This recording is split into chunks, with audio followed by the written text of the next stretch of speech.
دي تاني وصفة في منيو رمضان السنة دي، فراخ مندي مع الرز المبهر طعمها تحفة ومن وجباتي المفضلة. تعالوا أقول لكم بعملها ازاي. في حلة على النار فيها شوية كويسين من الزيت، شوحت فيها بصلاية كبيرة مضروبة في الكبة، قلبتها بس دقيقتين لغاية لما تدبل. بعد كده ضفت عليها جزراية وطماطمية برضو مضروبين في الكبة أو مبشورين. بعد ما خليتهم يتشوحوا كويس على النار ضفت عليهم بقى التوابل الصحيحة، ورق لورا وحبهان وقرنفل ولومي وكمان مكعب من المرقة مع كل ده. بعد كده خليتهم على النار دقيقتين بس لغاية لما روايحهم ظهرت. بعد كده ضفت بقى الملح والفلفل الأسود والكاري والكركم والبابريكا، قلبت كل الحاجات دي مع بعض كويس. وبعد كده ضفت الفراخ، أنا هنا استخدمت وراك وممكن تستخدموا فراخ كاملة تقطعوها 4 قطع أو 8 زي ما تحبوا. الأول شوحتها على الناحية اللي فيها الجلد عشان تاخد لون حلو، بعد كده قلبتها على الناحية التانية عشان كمان تاخد الصدمة.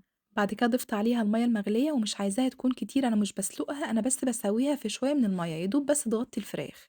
بعد كده غطيتها وخليتها على النار لغاية لما تستوي سوا كامل. بعد ما استوت شِلت الفراخ دي من الصوص وحطيتها في صينية ودخّلتها تحت الشواية بس يا دوبك تاخد لون حلو، وفي نفس المَيّة دي بقى حطيت رز بسمتي مغسول ومتصفّي، وطبعًا مش هنضيف أي ملح خلاص هو فيه كل حاجة بالتوابل الحلوة بتاعته، وغطّيته وخلّيته يستوي. وهنا بعد ما استوى لونه خطير ومفلفل كده وريحته تجنن، والفراخ كمان واخدة crust حلوة أوي في الفرن، وأساسي طبعًا قدّمت معاه سلطة الدقوس. هاستناكم تجربوه بطريقتي وenjoy.